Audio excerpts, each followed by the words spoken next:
O ministro Luiz Fux está retomando agora lá a primeira turma do STF. O presidente, inclusive da Casa, Cristiano Zanin, dá retomada aí aos trabalhos. A gente deve ter a continuidade, então, do voto do ministro Luiz Fux. Vamos acompanhar. Seu voto.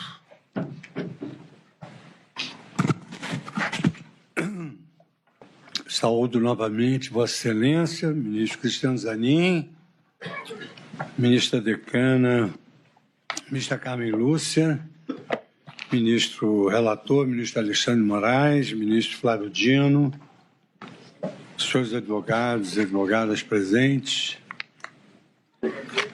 Dentro do sumário traçado, senhor presidente, passo agora à premissa do crime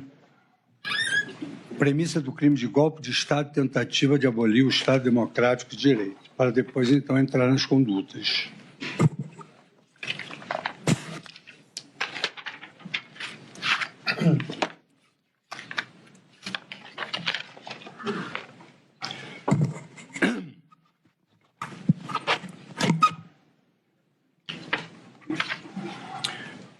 Senhor presidente, egrégia turma, a denúncia, ora submetida a julgamento, ela imputa aos réus a prática de crimes contra as instituições democráticas e essa é a razão pela qual eu passo a análise do crime previsto no artigo 359-L do Código Penal, a abolição violenta do Estado Democrático de Direito.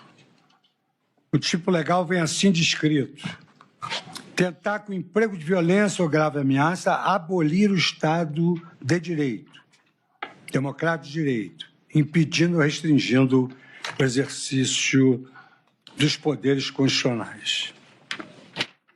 Eu inicio a análise pelo bem jurídico tutelado pela norma penal em comento, qual seja o Estado democrático de direito. O professor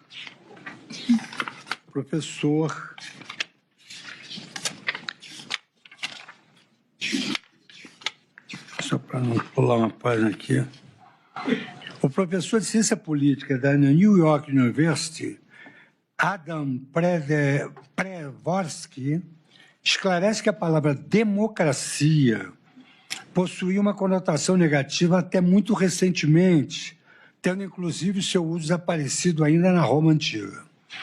Tanto assim é que os pais fundadores americanos, nos Federalist Papers, utilizavam o termo república para fazer referência à democracia representativa, como James Madison também fazia no paper número 14, e dizia: numa democracia, as pessoas se encontram e exercem o governo pessoalmente.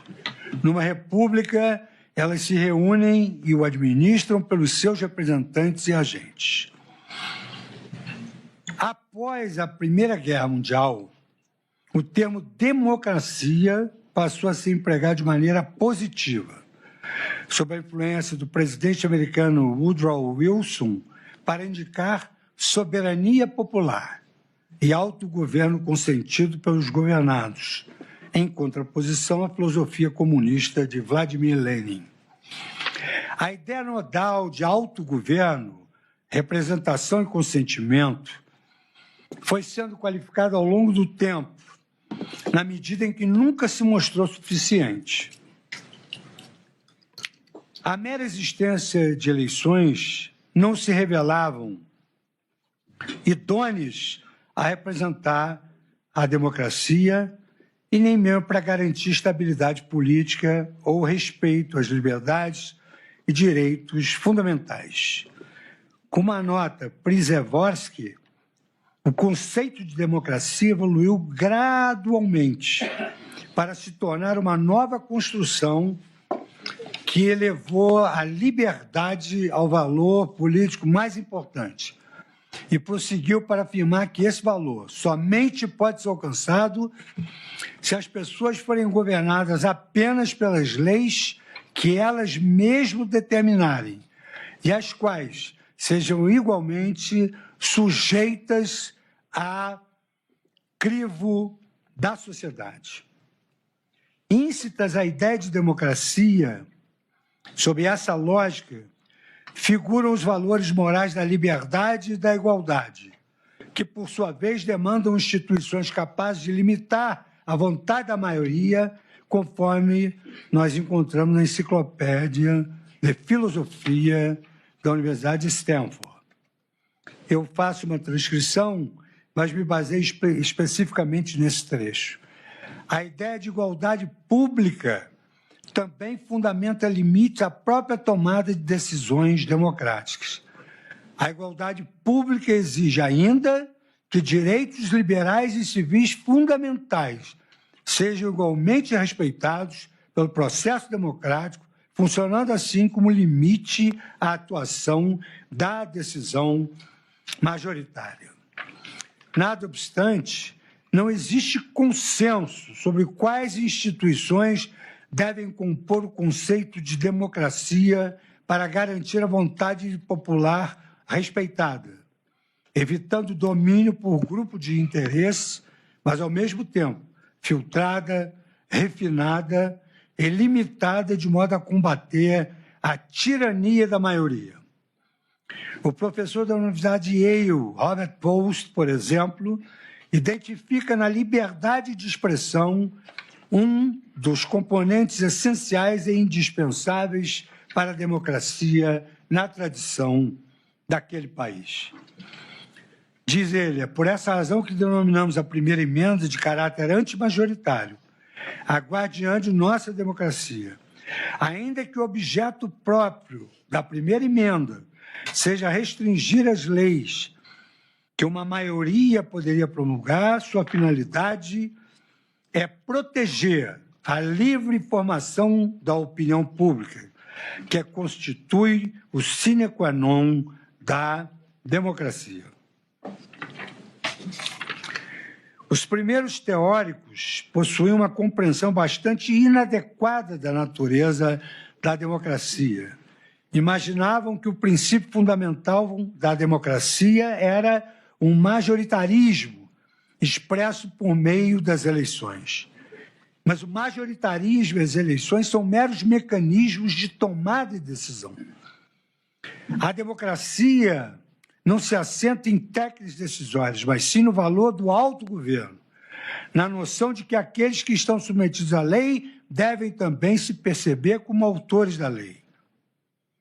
Essa formulação sugere que as proteções judiciais conferidas pela primeira emenda à liberdade de expressão são necessárias, ainda que não suficientes para assegurar a legitimidade democrática. Se as pessoas são impedidas de participar da formação da opinião pública, de modo a torná-la responsiva ao seu próprio ponto de vista, dificilmente se perceberão como potenciais autoras das decisões governamentais que as afetam.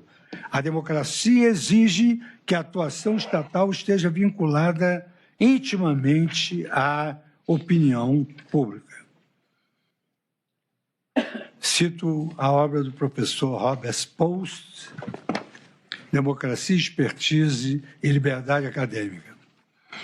Conferindo idêntico peso ao caráter dialógico e participativo dos regimes democráticos, o cientista político Robert Dahl entende que as democracias concretas, por ele denominadas de poliarquias, seriam compostas por 8 elementos: liberdade de organização, liberdade de expressão, direito ao voto, acesso aos cargos públicos, direito dos líderes de competirem por apoio, eleições livres e justas, instituições que tornem as políticas públicas subordinadas às preferências dos eleitores. Outros autores, ao examinarem os signos distintivos da democracia, conferem ênfase a mecanismos criados no âmbito do próprio Estado, com o desiderato de limitar o seu arbítrio, incluindo o bicameralismo, o veto executivo, o impeachment e o próprio controle judicial. Quanto ao controle judicial, John Healey, citado em vários artigos nossos, alguns chamam de John Eli, Embora reconhecendo como ideia principal da definição de democracia a igualdade política, sustentava que o maquinário do governo democrático só funciona devidamente quando mantidos abertos os canais de participação política e comunicação, o que seria garantido pela intervenção do judiciário quando necessário. Da mesma maneira, mais geral, os professores da Harvard Law School, Kassustain e Mark Tushnet e seus coautores explicam como os freios e contrapesos foram vislumbrados na tradição constitucional americana a partir das ideias de Madison e adotadas pelo Brasil. O sistema de freios e contrapesos no âmbito da estrutura federal foi concebido para prevenir tanto o domínio por grupos de interesse quanto a representação orientada por interesses egoísticos. Caso um segmento dos governantes viesse a ser influenciado por interesses divergentes daqueles do povo, outros agentes estatais teriam simultaneamente o incentivo e os meios necessários para resistir. E aqui eu cito a obra do professor Kassustain, que é muito lembrado quando discutimos a questão da capacidade institucional na obra constitucional, na obra sobre lei e constitucionalismo. Essa ideia também é encontrada na obra de Aníbal Pérez Lilan, professor da Universidade de Notre Dame. E aqui um trecho pequeno. Governos democráticos não cometem violações graves ou sistemáticas de direitos humanos contra seus cidadãos. Não censuram vozes críticas na mídia de massa, não proíbem a organização de partidos políticos ou grupos de interesses legítimos, entendendo legítimo no sentido amplo. As democracias modernas, usualmente, codificam os direitos dos cidadãos e autoridade governamental em uma Constituição escrita e se apoiam um poder judiciário independente e em outras instituições de controle e responsabilização, tais como as Cortes Constitucionais, órgãos independentes de auditoria, agências investigativas, tudo para proteger o direito dos cidadãos contra ingressos e ingerências indevidas do governo. Nota-se, então, uma imbricação entre o conceito de democracia e de Estado de Direito, este compreendido como o rule of law, a ideia de que os governantes devem exercer seus poderes nos limites estabelecidos pelas normas públicas, não de modo arbitrário ou em proveito de interesses pessoais, por sua vez. E, por outro lado, os cidadãos também devem idêntico respeito às normas legais, de maneira que estas sejam aplicadas a todos igualitariamente.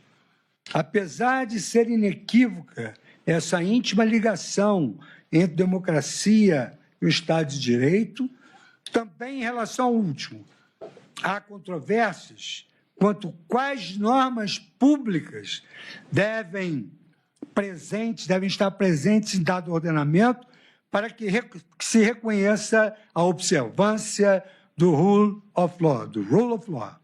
E aí eu trago novamente a enciclopédia da Universidade de Stanford. Pode-se dizer, então, que o Estado democrático de direito é um conceito multifacetado, que não pode ser compreendido de maneira binária, como existente ou inexistente.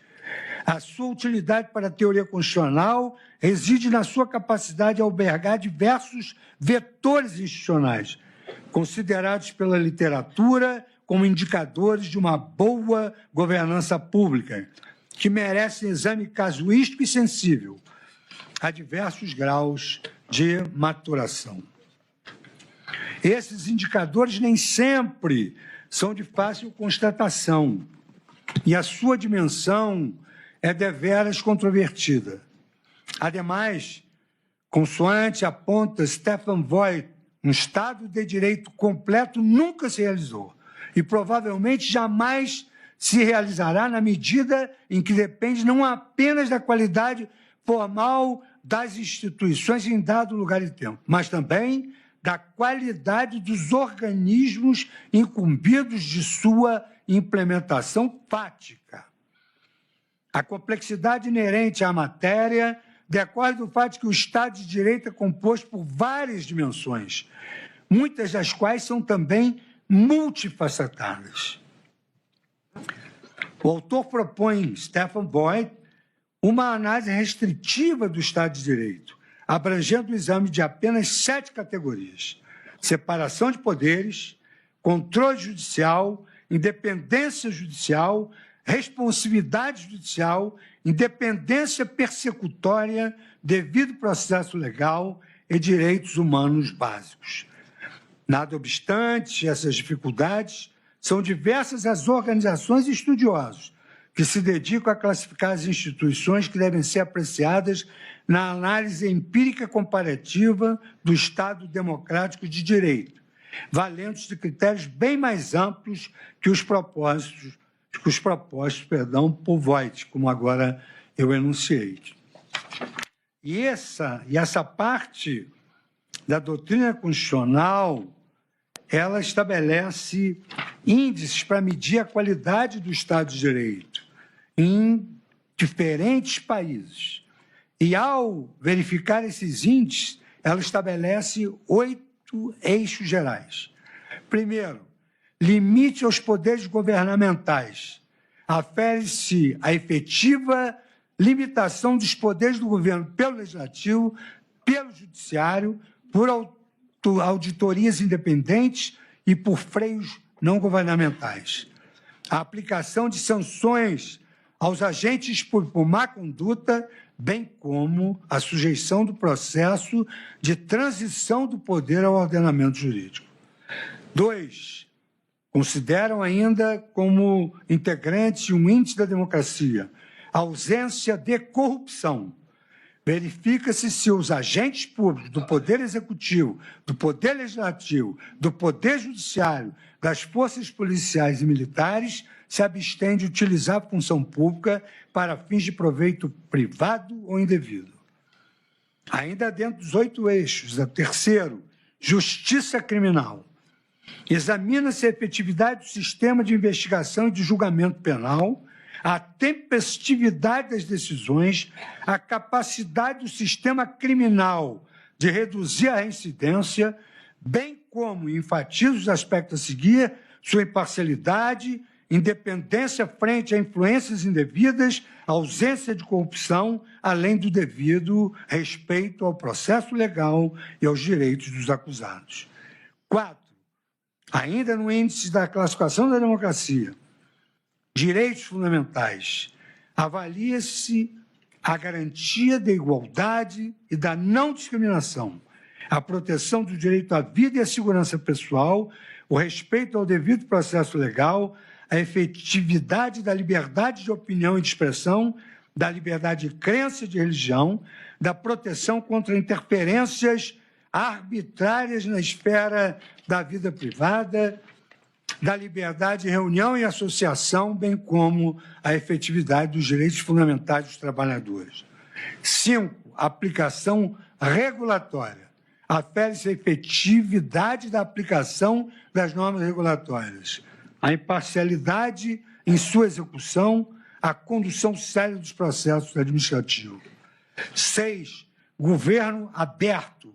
Considera-se o grau de publicidade e acessibilidade das leis e dados governamentais, a efetividade do direito de acesso à informação, os canais de participação cívica e a existência de mecanismos de reclamação acessíveis e funcionais. 7. Ordem e segurança. Analisa a efetividade do controle da criminalidade, a limitação de conflitos civis internos e a existência de meios institucionais que evitem que os cidadãos recorram à violência para a resolução de seus conflitos pessoais. E Justiça Civil, 8º. Examina-se a acessibilidade e a capacidade econômica dos cidadãos de recorrer à Justiça Civil, a ausência de discriminação, a corrupção e influências indevidas sobre os órgãos jurisdicionais, A razoável duração do processo, como agora contemplado pela Constituição Federal como direito fundamental e cláusula pétrea, a efetividade da execução de decisões judiciais e a disponibilidade de mecanismos alternativos de solução de controvérsias que sejam acessíveis, imparciais e eficazes, como inserimos na nova ordenação processual, os meios alternativos de solução judicial. Vale mencionar que o Brasil, infelizmente, ocupa apenas a 80ª posição no ranking entre 142 países analisados pelo Índice do Estado de Direito 2024, sendo que o eixo, como pontuação mais baixa, infelizmente, diz respeito à justiça criminal. Dentro desse eixo, o critério com menor pontuação é o relativo à imparcialidade do sistema criminal. Nesse aspecto, o Brasil ocupa a estarrecedora penúltima colocação no ranking global, sendo a vexatória última posição ocupada pela Venezuela. De maneira semelhante, a organização sem fins lucrativos Freedom House utiliza o índice Nações em Trânsito para averiguar a situação da democracia em determinados países. Muito embora a referida organização colha dados empíricos apenas de países situados entre a Europa Central e a Ásia Central, o estado dos critérios que compõem aquele índice e, consequentemente, o estado da arte e o estudo revelam que a diferenciação entre democracias e autocracias é permeada por diversos matizes, dividindo os países em 5 categorias: democracias consolidadas, democracias semiconsolidadas, regimes híbridos ou transicionais, regimes autoritários semiconsolidados e regimes autoritários consolidados. O enquadramento de determinado país em uma dessas categorias depende do exame de diversos fatores, reunidos em 7 indicadores: governança independente, governança democrática, independência e configuração do judiciário, e, mais uma vez, constante à corrupção. Isso, senhor presidente, equivale ao que a Suprema Corte faz ao ter um programa próprio de enumerar os objetivos de desenvolvimento sustentável e dar prioridade a esses julgamentos, o que é feito pela nossa inteligência artificial através de vários instrumentos. Vitor, Vitória, Maria e Rafa, nossos equipamentos de inteligência artificial. As democracias consolidadas são países que se aproximam das melhores práticas da democracia liberal. As democracias semiconsolidadas, caracterizadas pela presença de instituições eleitorais regulares e competitivas, também fundadas no sufrágio universal, embora possam ocorrer irregularidades pontuais. Regimes híbridos ou transicionais são democracias eleitorais frágeis, que cumprem apenas requisitos mínimos para a escolha dos governantes. Regimes autoritários semiconsolidados são regimes que procuram manter uma fachada democrática, mas não cumprem sequer os padrões mínimos de uma democracia eleitoral. Eleições são marcadas por manipulações sistemáticas, uso abusivo de recursos públicos e irregularidades que garantem a vitória dos incumbentes. Regimes autoritários consolidados caracterizam-se pelo fechamento quase absoluto do espaço democrático. O poder concentra-se em ditadores ou elites dominantes, mantidos por longos períodos mediante eleições simuladas, eleições pautadas e eleições, muitas vezes, simuladas, sem competição real. A liberdade de expressão é praticamente inexistente. A mídia é estatal ou controlada por aliados do regime, e a censura é onipresente. regimes autoritários consolidados. O judiciário encontra-se subordinado ao poder político e serve de instrumento, nesses regimes autoritários, de perseguição de opositores. A violação a direitos civis, políticos e humanos são disseminadas. E a corrupção é endêmica e utilizada como mecanismo de manutenção do regime e de neutralização de adversários. Note-se que, nos julgamentos de grande complexidade, entendeu-se que a corrupção não é só de dinheiro, é satisfazer interesses de qualquer natureza. Note-se que, mesmo sendo um índice destinado à apreciação qualitativa e quantitativa da democracia, os componentes do Nações em Trânsito são intrinsecamente relacionados ao Estado de Direito. Assim, por exemplo, o manual desse índice aponta que, nos regimes autoritários consolidados, o rule of law, o Estado de Direito, é subordinado ao regime. E violações de direitos políticos, civis e humanos são generalizadas. Os tribunais são usados para assediar membros da oposição. Outra instituição que se debruça sobre a problemática de classificar os países pelo estado da democracia é a inteligência da economia ou inteligência econômica, vinculado ao editorial The Economist, cuja análise é baseada no denominado Índice da Democracia. Este classifica os países em quatro tipos de regimes: democracias plenas, democracias imperfeitas, regimes híbridos e regimes autoritários, com base também em seus indicadores.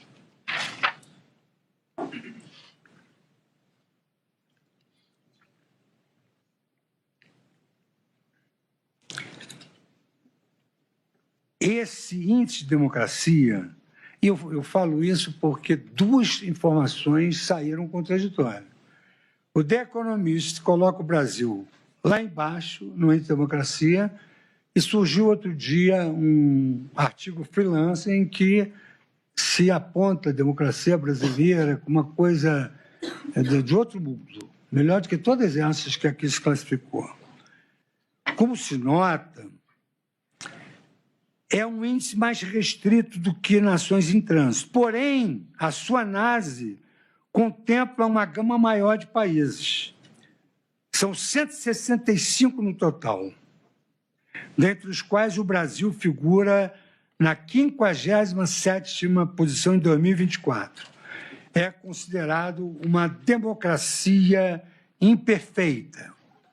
Muito embora o país ainda não tenha sido relegado ao status de regime híbrido, houve queda acentuada na sua classificação nos últimos anos, tendo o relatório Índice da Democracia 2024 apontado com destaque alguns motivos desse declínio. E aqui eu destaco que o Índice Brasil sofreu essa queda a que eu me referi, levando a perder posições no ranking global, ocupando essa posição aqui me também destaquei. Gerir o impacto das plataformas de mídia social sobre a democracia brasileira tem se mostrado problemático em 2024.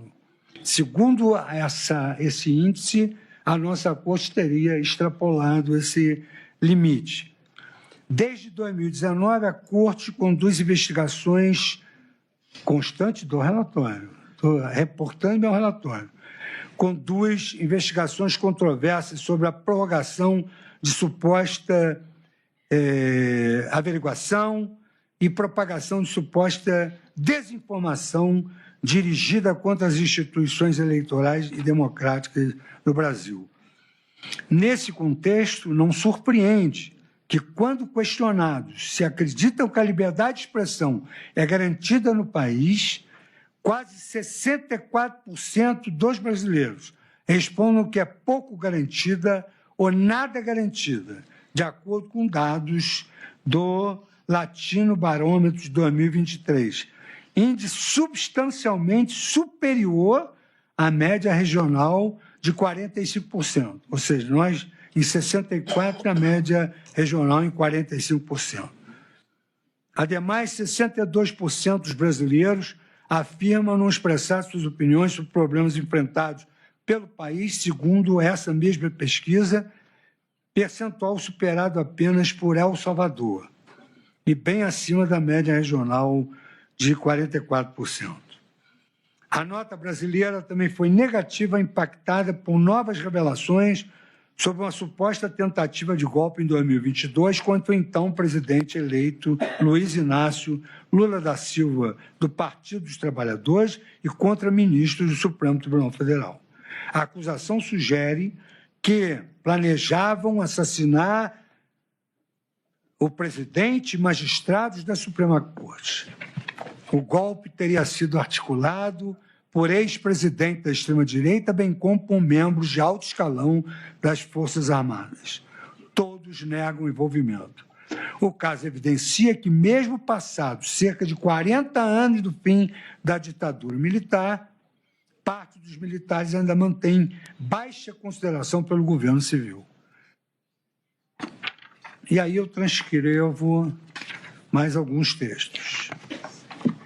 A divisão das autocracias entre regimes híbridos e regimes autoritários puros é também utilizada pela professora da Universidade de Essex, no Reino Unido, Natasha Lindstrom, onde destaca que há diversos autores que se dedicam ao estudo dos regimes autoritários, que realizam eleições com pequeno grau de incerteza.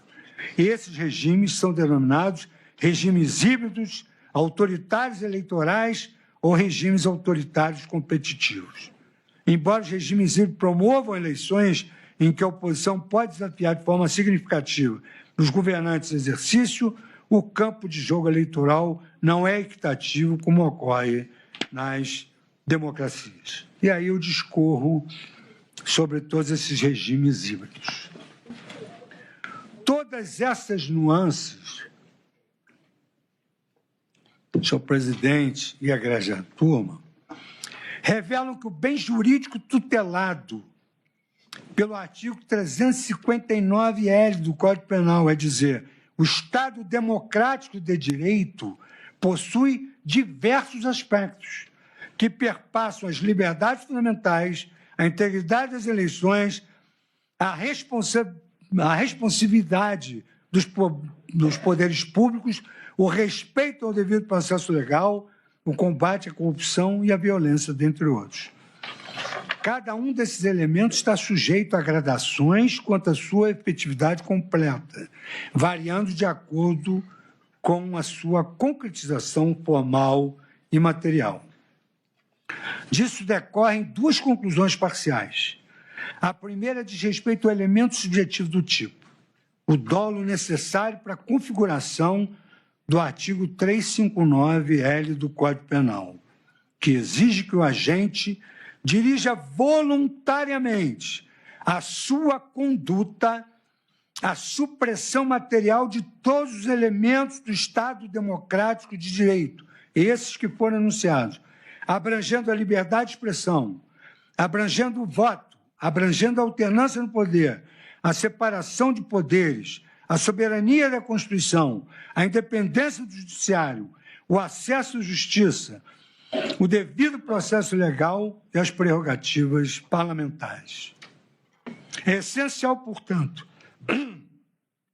que o sujeito ativo do crime tenha o desejo de atingir todos esses fatores basilares do regime democrático, bem como que a sua conduta seja capaz de criar um perigo real, não meramente hipotético, à subsistência de cada uma dessas instituições básicas. O dolo, afinal de contas, é um elemento central do direito penal, conforme a lição do professor Steven Chavel, que é um dos precursores da análise econômica do direito. Diz o professor Chavel, uma característica central do direito penal é a ênfase que atribui ao dolo uma importância singular. Para analisá-lo, é conveniente iniciar por meio de algumas definições. Diremos, então, que um agente tem dolo quanto a um resultado se deseja tal resultado, e atua de modo que acredita aumentar a probabilidade da sua ocorrência. Na nossa doutrina pátria, Aníbal Bruno destaca que a ação humana somente atrai a reprimenda penal quando o agente prevê as consequências do seu comportamento em sua totalidade, dirigindo ao fato e ao atingimento da finalidade criminalmente proibida. Se não há uma relação causal entre a conduta e o risco ao bem jurídico tutelado, nem a plena representação dessa relação pelo sujeito deve-se concluir pela atipicidade da conduta. E aqui eu transcrevo as passagens do professor Aníbal Bruno no tomo 2, ainda da editora Forense de 84. Desse modo, domina o fato pelo conhecimento das causas e se transforma em uma ação dirigida a um fim. Definição de dolo. A representação no dolo deve compreender o fato total. O agente deve ter conhecimento da ação integrada nos seus dois momentos, comportamento e resultado que dele provém. Mas por isso mesmo que o ato do agente tem de ser causal em referência ao resultado. No sujeito deve representar-se essa relação de causalidade. A segunda conclusão parcial diz respeito à intensidade da conduta praticada relativamente aos elementos caracterizadores do Estado democrático de direito. É que o tipo do artigo 359-L do Código Penal emprega o verbo abolir, que denota uma ação capaz de suprimir ou eliminar. Por isso mesmo, não é suficiente para a abolição do Estado Democrático de Direito o atingimento de apenas um ou algum dos seus componentes, nem a prática de condutas que meramente os enfraqueçam, mitiguem ou relativizem, sem, contudo, eliminá-los. Malgrado a referida disposição legal criminalize também a conduta de restringir o exercício dos poderes constitucionais, a restrição deve ser de tal sorte que conduza inequivocamente à abolição do próprio Estado Democrático de Direito. A norma penal pune, na realidade, a conduta deliberadamente dirigida a conduzir a nação ao estágio de um regime autoritário híbrido ou puro, com efetiva capacidade de atingir esse objetivo em todos os seus aspectos necessários. Deve ser rejeitada, sim, a interpretação ampliativa desse novel tipo penal para abranger condutas que configurem mera irresignação com o resultado eleitoral, sem capacidade ou dolo de arruinar as multifacetadas instituições que garantem o autogoverno democrático no país. Com efeito, diferentemente de nós, juízes, que devemos nos abster de declarações públicas frequentes, notadamente as de cunho político, haja visto o nosso dever constitucional de preservar a independência e a imparcialidade das instituições que integramos, os agentes políticos, diferentemente, e os agentes públicos eleitos, devem, por natureza, engajar-se no debate público. Esse debate essencial para a democracia ocorre muitas vezes por discursos inflamados e irrefletidos, porquanto o mandatário político é instado a manifestar-se com enorme frequência sobre temas de variada sorte.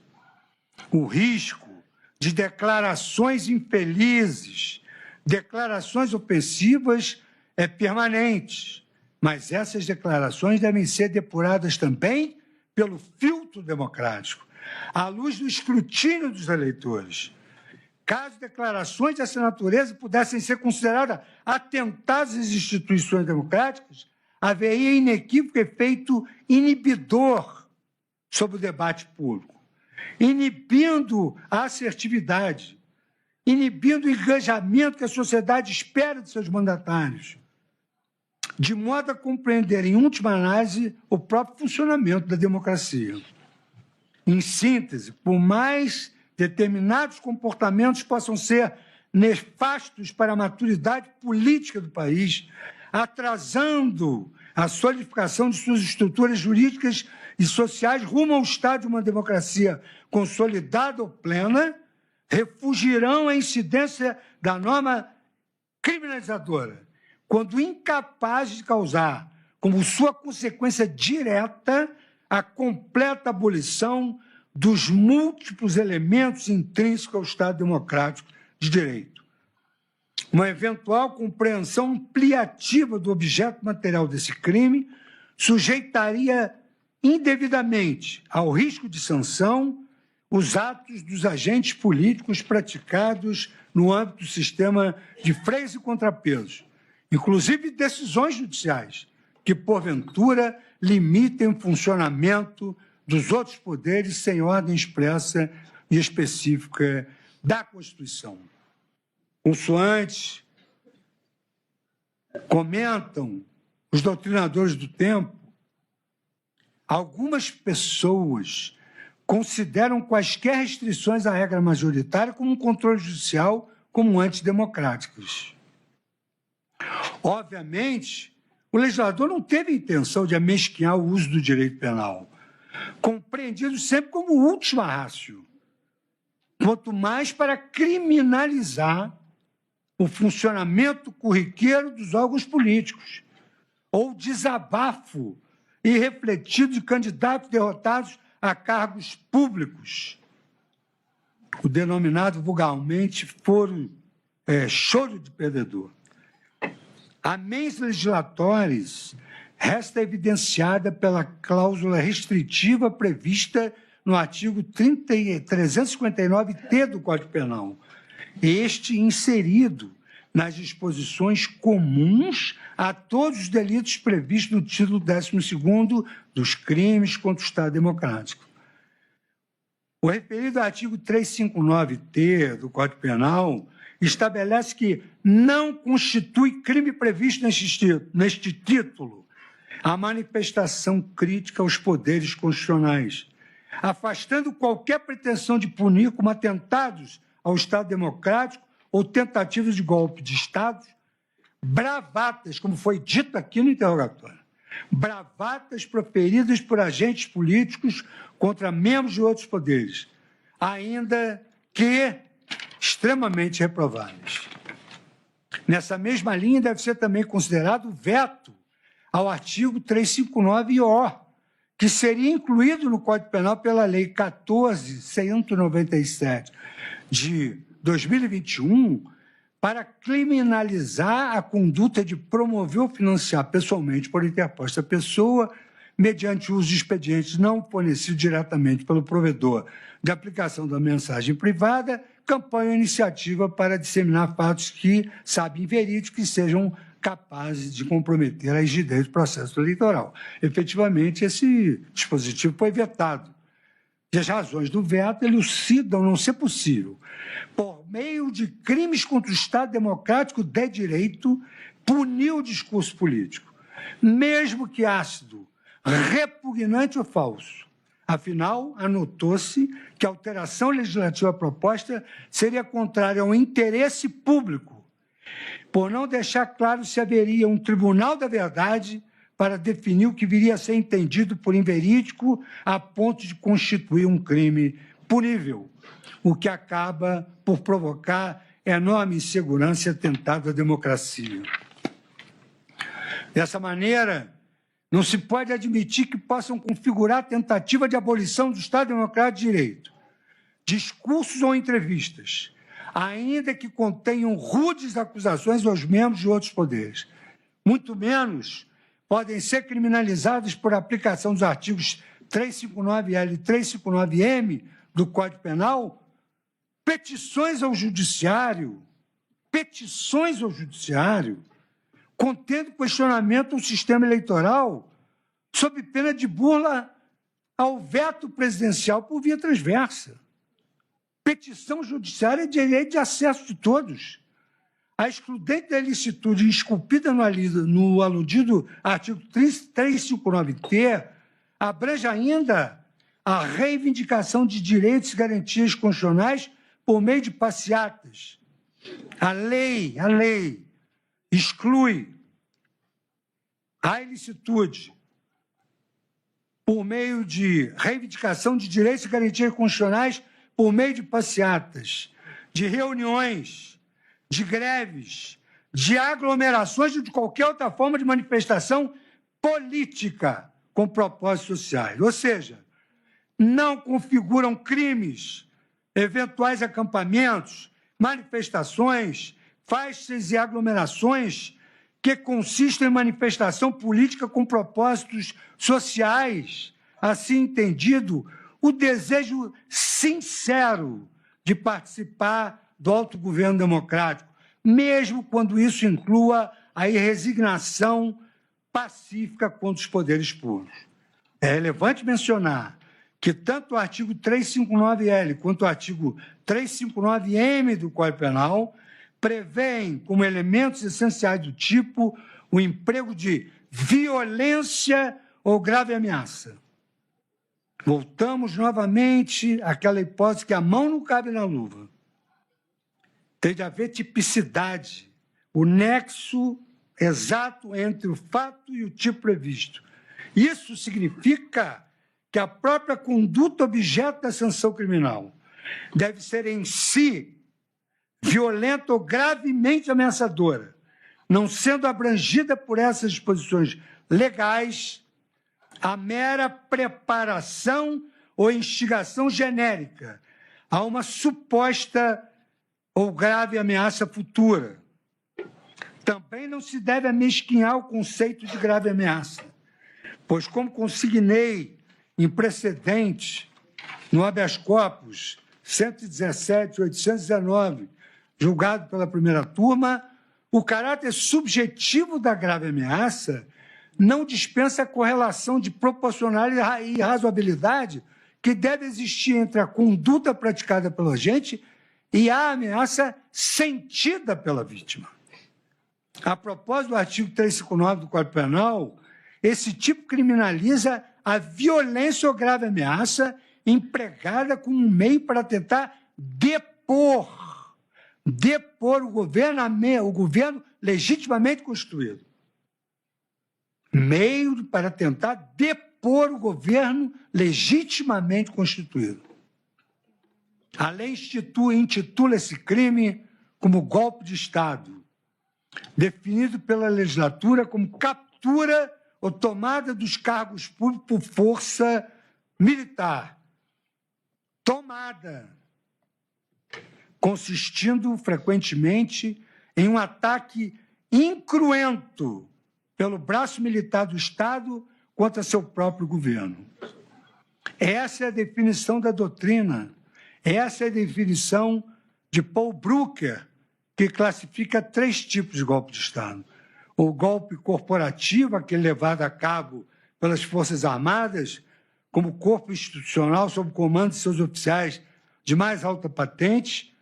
O golpe faccional ou dos coronéis, aquele executado apenas por uma fração das Forças Armadas e, frequentemente, sob a liderança de oficiais de patente intermediária. E terceiro, o contragolpe, aquele deflagrado contra o governo militar por uma facções de oficiais descontentes ou ambiciosos. Na ciência política, se explica que, ao menos desde a década de 90, deixou de ser aceitável tomar o poder por meio de golpe militar ou revolução, salvo quando essas rupturas têm como objetivo a democratização e são rapidamente seguidas por eleições democráticas. Por isso, tornou-se mais frequente a figura do autogolpe, que emerge por meio da apropriação pessoal do poder por um presidente eleito. Nessa situação, o presidente converte o eleitorado em instrumento do seu poder pessoal, no sentido de utilizá-lo como fundamento de uma pretensão de legitimidade democrática, a qual normalmente confirma ao conseguir reeleger-se. A professora Bárbara Guedes, em seus autores e seus coautores denominam o autogolpe de autogolpe ou autoritarização, tecendo as seguintes considerações. Autogolpes significam que um governo democraticamente eleito se autoritarizou, geralmente por meio de proibição da oposição, da prisão de seus líderes ou do fechamento do poder legislativo. Essa exacerbação da autoritarização costuma resultar em uma liderança civil da nova ditadura, com poder concentrado nas mãos do governante incumbente. Ela implica uma alteração na relação entre o partido governante e a oposição, mas, em regra, não na composição do núcleo dirigente do governo. Partidos que alcançam o controle por meio desse excesso de autoridade frequentemente cooptam os líderes de outros partidos, reduzindo, assim, a oposição social, ainda que ao custo da sua própria disciplina e coerência ideológica. Numa outra obra da ciência política, voltando a Paul Brucker, o autogolpe descreve um golpe deflagrado pelo próprio chefe do Poder Executivo com o objetivo de estender seu controle sobre o sistema político de maneira extraconstitucional. Ele pode envolver medidas tão drásticas e dramáticas quanto a suspensão da Constituição e a decretação da lei marcial, mas frequentemente assume a forma de um ato ou de uma série de atos mais limitados e sutis. A versão denominada de golpe gradual ou do autogolpe, diferentemente da apropriação indevida de recursos e uma apropriação indevida do poder, que não é difícil de identificar, mas só pode ser difícil de aferir até que ponto ela avançou. Em deferência ao que ontem foi aqui comentado, por exemplo, em 1937, o presidente Getúlio Vargas evitou a proibição constitucional de reeleição presidencial, recorrendo a métodos típicos de autogolpe. Dissolveu o Congresso. Vejam como é grave o atentado ao Estado Democrático. Proibiu constitucionalmente a reeleição presidencial. Recorreu a métodos típicos de autogolpe. Dissolveu o Congresso. Apresentou ao país uma nova Constituição jamais ratificada e passou a governar mediante decretos de estado de emergência. Uma forma de golpe gradual que o plenário desta Corte já teve a oportunidade de examinar consiste na usurpação do patrimônio público por um governo eleito para a compra de apoio político necessário à sua manutenção no poder, desequilibrando a disputa eleitoral e desestimulando o surgimento de opositores. Essa situação foi assim descrita pela Procuradoria-Geral da República, em sua denúncia na Ação Penal 470. Todos os graves delitos serão imputados aos denunciados ao longo da presente peça. Tem início com a vitória eleitoral de 2002 do Partido dos Trabalhadores no Plano Nacional e tiveram por objetivo principal, no que concerne ao núcleo essencial, não quero citar personagens, garantir a continuidade do projeto de poder daquele determinado partido, diz a Procuradoria-Geral da República, mediante a compra de suporte político de outros partidos políticos e do financiamento futuro e pretérito, com o pagamento de dívidas de suas próprias campanhas eleitorais.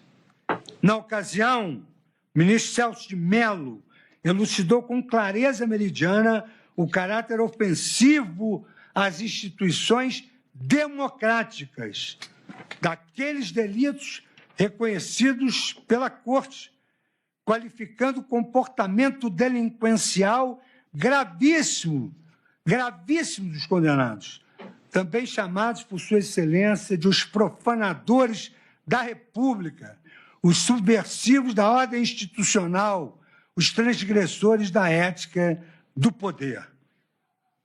Segundo destaca Ministro Celso de Mello, em passagem que não pode ser abandonada, comportamentos moralmente desprezíveis, cinicamente transgressores da ética republicana e juridicamente desrespeitadores das leis criminais do nosso país, perpetrado por delinquentes agora coordenados definitivamente, travestidos da condição de altos dirigentes governamentais, políticos e partidários. E continuavam o ministro Celso de Mello, buscavam por meios escusos e ilícitos e mediante condutas criminosamente articuladas, corromper o exercício do poder, ultrajar a dignidade das instituições republicanas, apropriar-se da coisa pública, dominar o parlamento, controlar a qualquer custo o exercício do poder estatal. Isso sim, uma abolição do Estado democrático.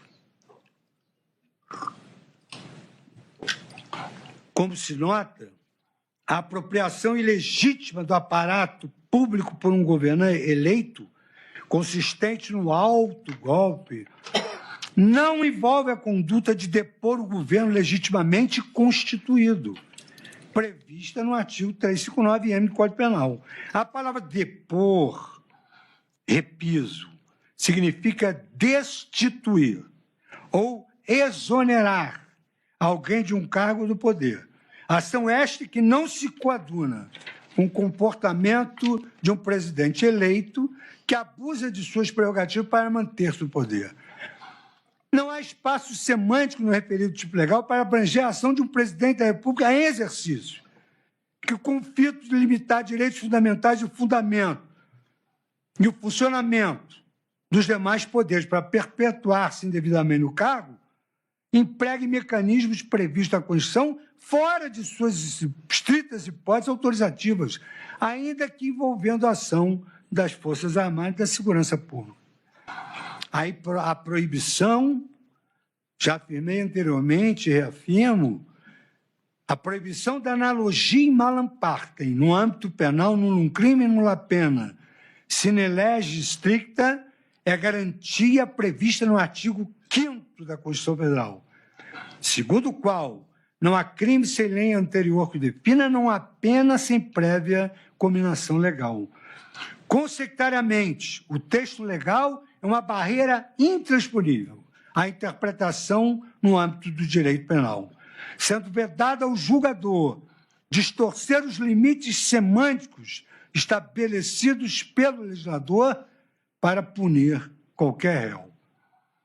Nas palavras do saudoso Carrara, Francesco Carrara, não se pode conceber delito onde não existe a lei promulgada. Ao delito faltaria o objeto. Outro penalista italiano já citado, que reconhece a importância do respeito à tipicidade penal estrita, é Cesare Beccaria, que afirmou o juiz deve fazer um silogismo perfeito. A maior deve ser a lei geral, a menor a ação conforme ou não a lei, a consequência, a liberdade ou a pena. Se o juiz for constrangido a fazer um raciocínio a mais, ou se o fizer por conta própria, tudo se torna incerto e obscuro. Essa noção basilar é universalmente consagrada na doutrina, como, por exemplo, explicita o jurista espanhol Santiago Mir Puig. Um aspecto particular do princípio da legalidade que merece especial atenção é a proibição à analogia contra o réu. Em contraste, considera-se sempre lícita a aplicação da lei penal que não extrapole os limites da sua interpretação. A diferença entre interpretação sempre permitida, desde que razoável, e analogia proibida quando prejudicial ao réu é a seguinte: enquanto a interpretação consiste na busca de um sentido do texto legal que se encontre dentro do seu sentido literal possível, a analogia supõe a aplicação da lei penal a um caso não compreendido em nenhum dos sentidos possíveis de sua letra, mas análogo a outros, sim, contemplados no texto legal. Mas isso é interditado ao direito penal pela máxima nullum crime, nulla pena sine lege. O plenário do Supremo Tribunal Federal já definiu: diante da lacuna legislativa, não se pode admitir a aplicação de norma mais gravosa a partir de interpretação prejudicial ao réu, já que vedada a analogia em malam partem. Isso se deu no ARE 1327-963. Em igual sentido, eu colaciono o habeas corpus 97261, também de um ilustre ministro dessa casa, Joaquim Barbosa, que exerceu uma presidência extraordinária. Na esfera penal, não se admite a aplicação da analogia para suprir lacunas, de modo a se criar penalidade não mencionada na lei, a analogia em malam partem, sob pena de violação do princípio constitucional máter da estrita legalidade. Sem dúvidas, o autogolpe tentado pode configurar o delito previsto no artigo 359-L do Código Penal, quando qualificado pela violência ou grave ameaça, como exige o tipo, e consistente em conduta capaz de eliminar todas as instituições basilares do Estado Democrático de Direito. Fecha tudo. Dentre elas também, quando suprime por completo a liberdade de expressão, o devido processo legal, a separação de poderes, a alternância no poder por meio de eleições livres e justas. Jamais, porém, poder-se-ia cogitar a incidência do artigo 359-M do Código Penal nessa situação, pela ausência de deposição de um governo legitimamente constituído sob pena de evidente violação ao artigo 5º da Constituição Federal. Ainda sobre delitos de golpe de Estado, deve-se consignar, não ser sequer em tese, hábeis a depor governo legitimamente constituído. Deposição do governo é o que exige a lei. Condutas despidas de um mínimo grau de organização e coordenação, sem a capacidade de eficazmente colocar em risco a continuidade do governo legitimamente constituído. A experiência histórica e a análise empírica dos processos de ruptura institucional demonstram que golpes de Estado não resultam de atos isolados ou de manifestações individuais desprovidas de articulação, mas sim de ação de grupos organizados, dotados de recursos materiais e capacidade estratégica, aptos a enfrentar e substituir o poder incumbente. Formas típicas de instauração de regimes autoritários, como golpes militares efetivamente praticados, insurgências, levantes populares cooptados, imposições estrangeiras, mudanças conduzidas por elites autocráticas ou autogolpes. Tudo isso pressupõe sempre a coordenação coletiva e meios concretos de execução. Volto a Bárbara Guedes.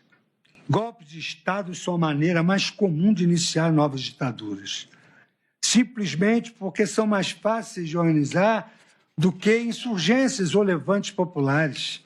Indivíduos isoladamente carecem de recursos para derrubar ou transformar governos existentes. Apenas grupos podem fazê-lo. Grupos que tramam alcançar o poder ditatorial escolhem modelos exatos de realização do seu objetivo. E transcrevo aqui longamente essa explanação da professora Bárbara Guedes e termino afirmando a sua digressão em tradução livre, né? Grupos organizados possuem uma grande vantagem sobre os desorganizados, quando se trata de empreitadas difíceis e perigosas, como a deposição de governos. Dessa forma, com a devida vênia, Não satisfazem o núcleo do tipo penal comportamentos de turbas desordenadas ou iniciativas esparsas, despidas de organização e articulação mínimas para afetar o funcionamento dos poderes constituídos. Entendimento contrário poderia conduzir à caracterização desse crime com enorme frequência. A história brasileira recente é permeada por diversas manifestações coletivas de cunho político, com episódios lamentáveis de violência generalizada e depredação do patrimônio público e privado e que não foram encartadas nessas condutas.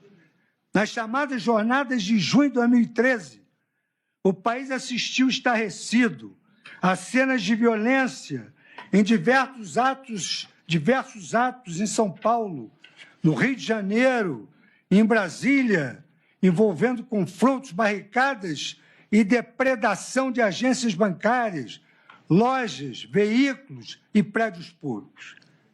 No dia 10 de junho de 2013, ocorreu a fatídica Batalha da Consolação em São Paulo, com destruição de ônibus e vitrines, além de hostilidades aos agentes de segurança pública. Em 17 de junho de 2013, manifestantes atacaram a Assembleia Legislativa do Rio de Janeiro, lançando coquetéis de molotov, quebrando vidraças, incendiando um carro de veículos da imprensa, pichando estruturas e utilizando barricadas. Na mesma data, houve depredação generalizada da esplanada dos ministérios em Brasília. Criminosos lançaram rojões e incendiários, danificaram a Catedral de Brasília, bem como depredaram o Palácio do Itamaraty e o prédio do Congresso Nacional. Em agosto de 2013, centenas de vândalos invadiram o prédio. Agosto de 2013, centenas de vândalos invadiram o prédio da Câmara Municipal do Rio de Janeiro e entraram em confronto físico com a polícia. No ano seguinte, protestos de natureza política no contexto da Copa do Mundo de Futebol de 2014 também geraram um caos de destruição. No Rio de Janeiro, em 6 de fevereiro de 2014, o cinegrafista Santiago Andrade foi covardemente assassinado ao ser atingido por um rojão durante protestos violentos no centro da cidade. Há diversas imagens registradas pela imprensa de pessoas portando bandeiras de partidos políticos durante as práticas criminosas naquela oportunidade. Infelizmente, em maio daquele ano, milhares de pessoas voltaram a praticar episódios de violência na Rua da Consolação, com incêndios, arremessos de pedras, agressões a policiais, depredações de ônibus, lojas, além de bloqueio de rodovias, da rodovia Anhanguera, da Ponte do Socorro e da Avenida Radial Leste, em diferentes pontos da cidade. Na mesma época, na capital federal, policiais foram agredidos com madeiras e pedras durante a marcha do Eixo Monumental, conforme fato noticiado publicamente. Em 15 de junho de 2014, dia do primeiro jogo do campeonato, delinquentes explodiram bombas caseiras, bloquearam vias públicas, vandalizaram agências bancárias e entraram em confronto com a polícia nas imediações do Maracanã, no estado do Rio de Janeiro. Fatos semelhantes aconteceram no segundo semestre de 2016. Diversos protestos ocorridos em novembro e dezembro daquele ano em Brasília culminaram em incêndios, devastação de bens públicos privados, pichação de patrimônios tombados e violência praticada contra policiais por criminosos mascarados, portando faixas com os dizeres "fora o presidente", então em exercício na época, Michel Temer. A esplanada dos ministérios foi completamente depredada. É fato notório que em todos esses eventos houve envolvimento de pessoas doutrinadas pela estratégia denominada Black Bloc, destinada a incitar a população à desobediência civil por meio de atos violentos, em especial a depredação de agências bancárias, concessionárias de veículos e prédios públicos. O intento subversivo organizado é retratado, inclusive, em um manual de ação direta Black Bloc, com instruções detalhadas para a adoção de táticas de guerrilha e de convencimento social, por meio de simbologias contra o capitalismo e as instituições públicas. Agora vem a perplexidade. Nada obstante, em nenhum caso, em nenhum desses casos, oriundo dessas manifestações políticas violentas, até pela data, se cogitou de imputar aos seus responsáveis os crimes previstos na então vigente Lei de Segurança Nacional, que repetia a disposição tentar mudar com emprego de violência ou grave ameaça a ordem e o regime vigente ou o Estado de Direito. Tentar impedir com emprego de violência ou grave ameaça o livre exercício de qualquer dos poderes da União dos Estados. Devastar, saquear, incendiar, depredar, provocar explosão, praticar atentado pessoal ou atos de terrorismo por inconformismo político. E outros delitos que todos se enquadravam nessas condutas. Nas investigações ocorridas no âmbito de São Paulo, as condutas dos Black Blocs foram apuradas à luz do artigo de associação criminosa e milícia privada do Código Penal. Consoante noticiado na imprensa, apenas alguns casos resultaram em condenações criminais em julho de 2015. Como o processo é público, João Antônio Rosa foi condenado em primeira instância por associação criminosa a pena de 1 ano de prisão, convertido em prestação de serviço à comunidade. Já Pierre Ramon Alves de Oliveira, filmado atacando o portão da Prefeitura de São Paulo com a grade metálica, foi condenado ao pagamento de multa. Folha de São Paulo.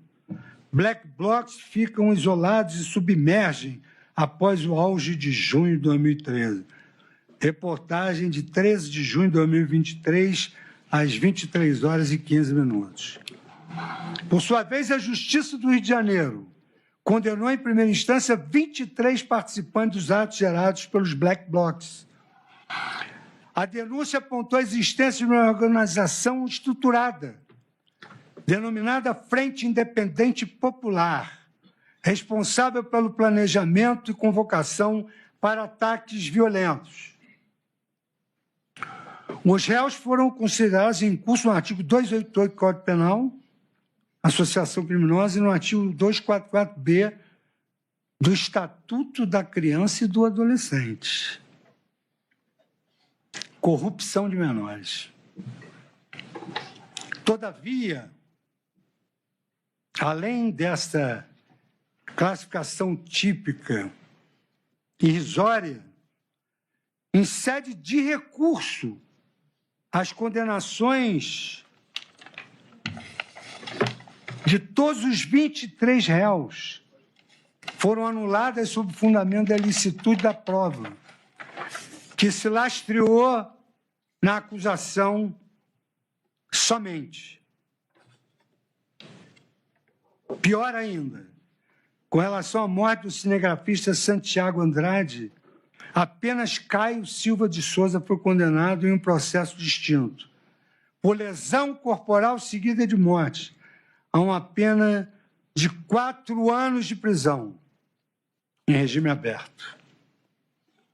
Em suma, o que eu quero dizer é que, ausente o potencial concreto de conquista do poder e de substituição do governo, resta ausente a tipicidade material do crime do artigo 359-M do Código Penal.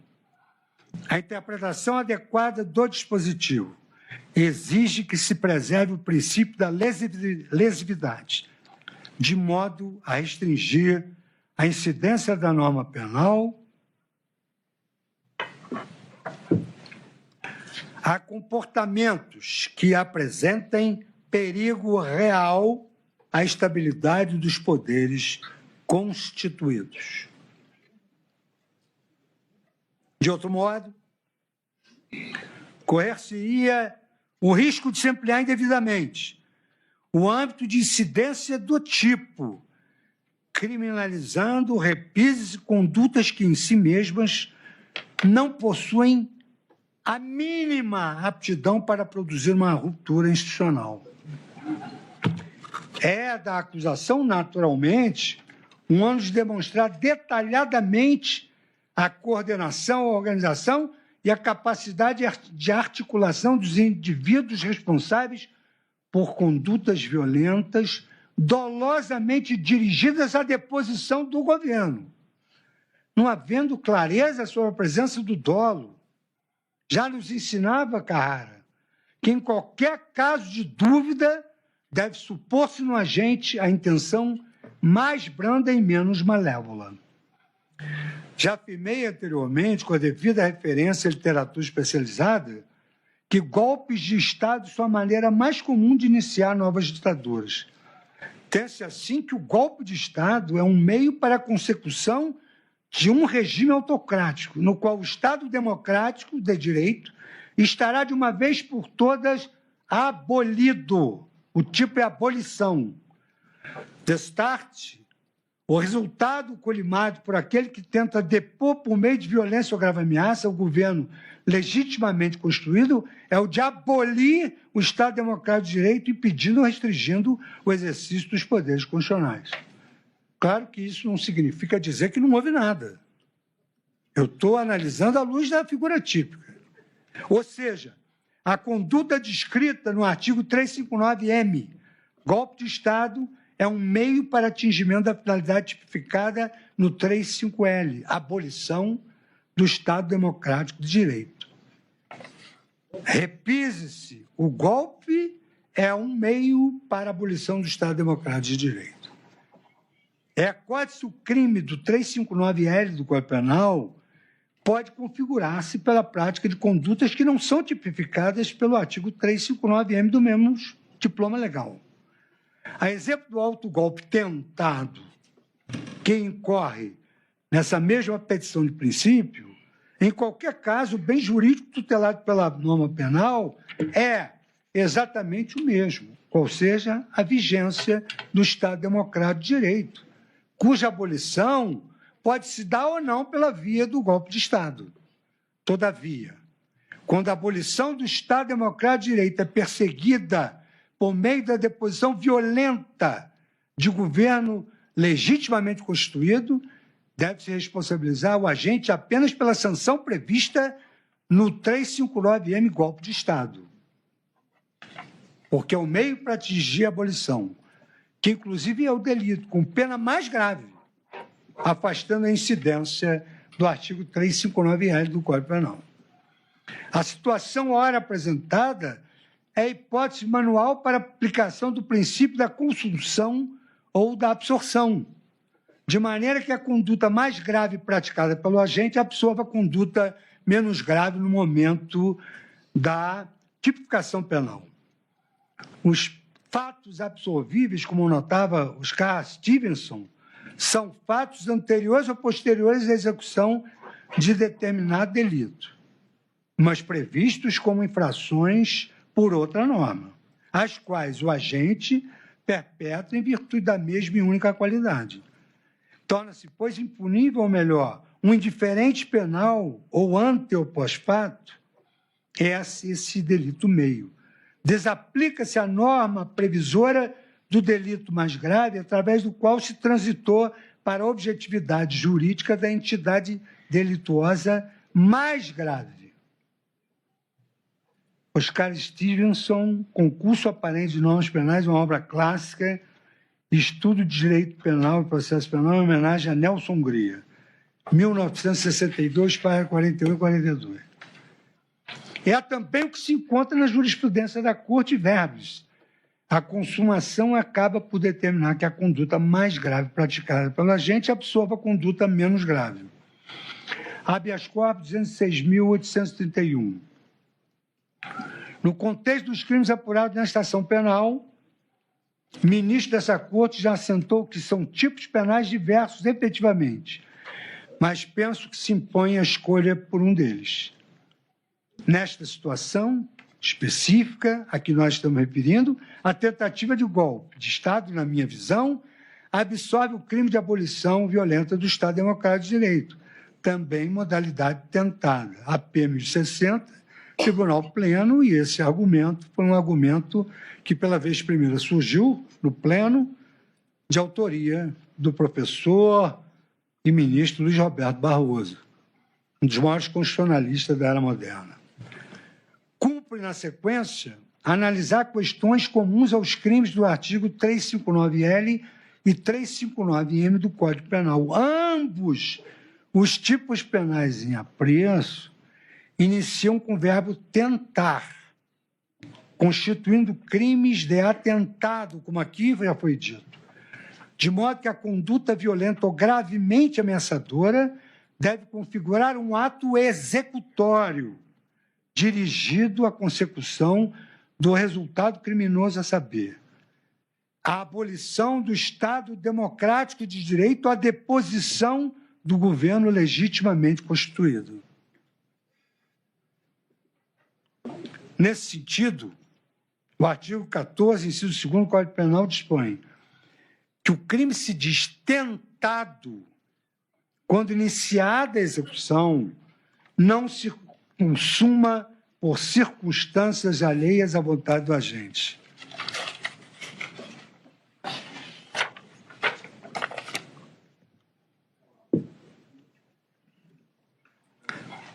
Sabe-se que a empreitada criminosa se desenvolve por um caminho denominado iter criminis, o caminho do crime, que se inicia na mera concepção da ideia delituosa e culmina no resultado danoso ao bem jurídico tutelado.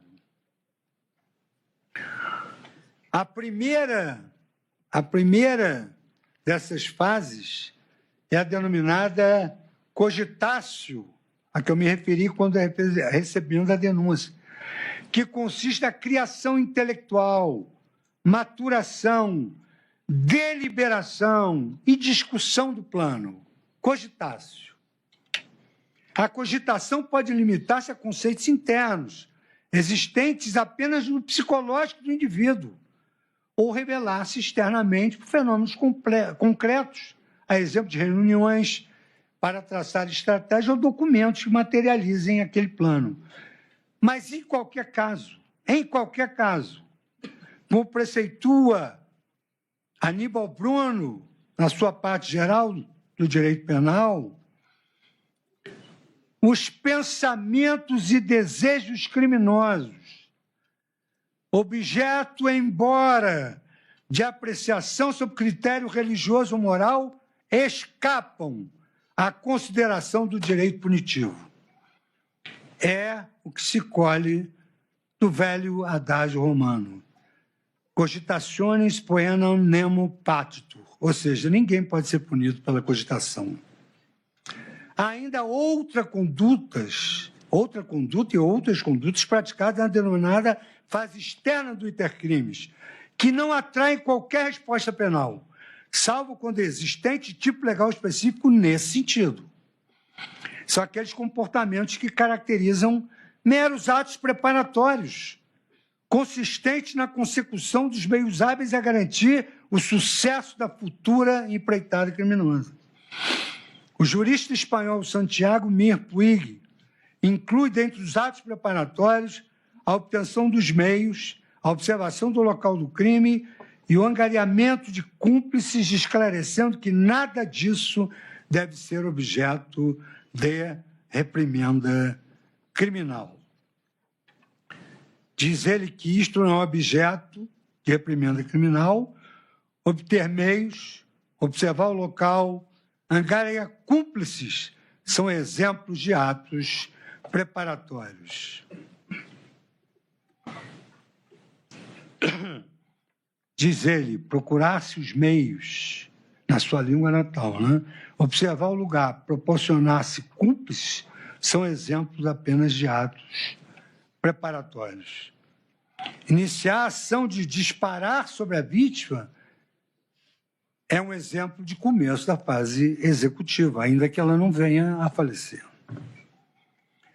Outra não é também a doutrina de Francesco Carrara, para quem devem ser considerados atos preparatórios, inclusive aqueles que denotem um princípio de perigo real ao bem jurídico tutelado, mas que não denotem certeza sobre a sua tendência ao resultado delitivo.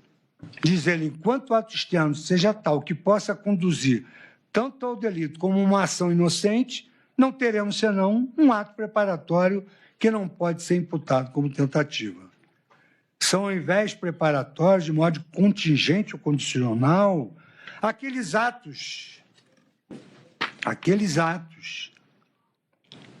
diz Carrara, aqueles atos que, em relação a certo entendimento do agente, teriam a índole de começo de execução do delito e ofereceriam um princípio de perigo atual, mas que, muito frequentemente, se deve considerar como meramente preparatórios pela falta de univocidade, ficando sem punição por não se ter a certeza de que tendessem a um delito. Essas lições são plenamente aplicáveis à realidade brasileira. Mais uma vez, fundado na doutrina de Hungria, manifestações orais ou escritas de ideias criminosas são impuníveis, quando não produzirem isoladamente lesividade ao bem jurídico tutelado pela norma penal, ainda que o projeto delitivo contenha elementos sensíveis. O consagrado penalista embasa suas conclusões no artigo 31 do Código Penal, segundo o qual o ajuste, a determinação ou a instigação e o auxílio, salvo disposição expressa em contrário, não são puníveis, se o crime não chega, pelo menos, a ser tentado. Diz Hungria que, normalmente, o crime apresenta aqueles momentos: cogitação, preparação, meios, execução e consumação. O primeiro constitui a sua fase interna psíquica subjetiva, os restantes a sua fase externa material objetiva. Entre a cogitatio e a consumação, desdobra-se o iter criminis. Mas pode acontecer que este se interrompa, logo de início, não chegando sequer a preparatio mediorum, ou mesmo já começada a execução. Não alcance o momento consumativo. E, neste último caso, disse que o crime foi apenas tentado. Ainda quando a vontade de violar a lei penal se anuncie por palavras ou scripts, não pode haver crime, senão se vai além da expressão inócua de um pensamento. A lei só incrimina as manifestações orais ou escritas de ideias quando já de si mesmas criam uma situação de lesividade ou periclitação ao bem jurídico, uma carta infamante dirigida a um ex-adverso, mesmo quando o simples projeto criminoso, diz Hungria, apresenta elementos sensíveis, a repressão penal, salvo casos excepcionais, abstém-se de intervir, cedendo a passo a meras medidas preventivas de polícia. Via de regra,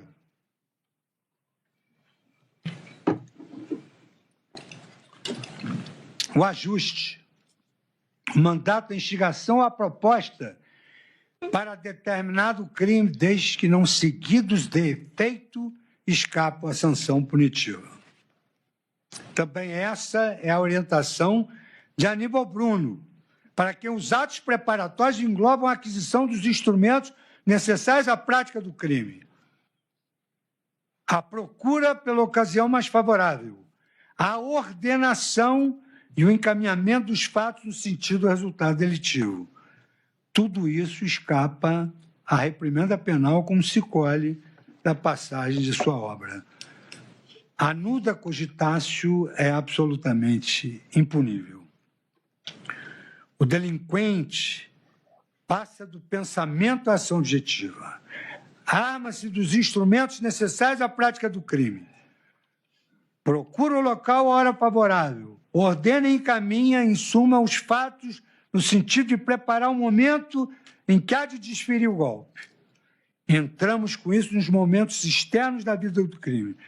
Na sua primeira fase, que é a preparação, é a que se deve seguir a execução e a consumação. Os atos preparatórios, assim, escapam, em regra, à aplicação da lei penal, salvo quando por si mesmo constituem figuras delituosas. Resta definir, então, em que momento do intercrime se pode entender a execução do crime, se ele se iniciou, para que seja possível reconhecer a configuração de uma tentativa.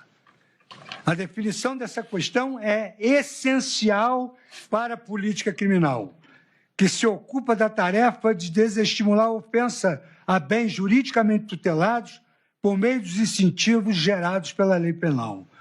Mais especificamente, caso a lei equiparasse a sanção aplicada aos atos preparatórios à tentativa e à consumação, de maneira que o agente recebesse idêntica pena, independente da fase do intercrimes em que sua conduta houvesse sido interrompida, haveria uma diluição dos incentivos desejados pelo legislador quanto à figura criminal. É que nessa situação estaria ausente o desestímulo marginal, dado que a cada avanço no plano criminoso não haveria um correspondente aumento na sanção aplicada. Na realidade, o sujeito que iniciasse a preparação do delito teria todos os incentivos para consumá-lo, pois o insucesso da empreitada significaria suportar a pena sem qualquer benefício ilícito em contrapartida. Esse raciocínio é explicado pela análise econômica do direito e por Steven Chavel, que trata da situação análoga em que a tentativa e a consumação são punidas da mesma forma. Ele destaca que não devem ser sancionados pelo direito penal as condutas interrompidas no momento do intercrimes, no qual ainda exista grande incerteza quanto à sua continuidade. No pequeno trecho destacado, diz ele com efeito, pode-se razoavelmente sustentar que determinadas tentativas escapem por completo de sanção, quando interrompidas em momento tão inicial que reste grande incerteza quanto à sua continuidade e quanto às formas que assumiram. Há que se adotar extrema cautela na análise do caso concreto para demarcar a linha divisória entre os atos preparatórios e os executórios, de maneira a não equiparar uns e outros como merecedores de sanção, sob pena de, com isso, gerar indesejado estímulo ao cometimento de crimes. A tentativa que configura os crimes dos artigos 359-L e 359-M do Código Penal é a que decorre de um ato efetivamente executório, assim compreendido aquele imediatamente anterior à plena realização dos elementos do tipo e que coloca o bem jurídico,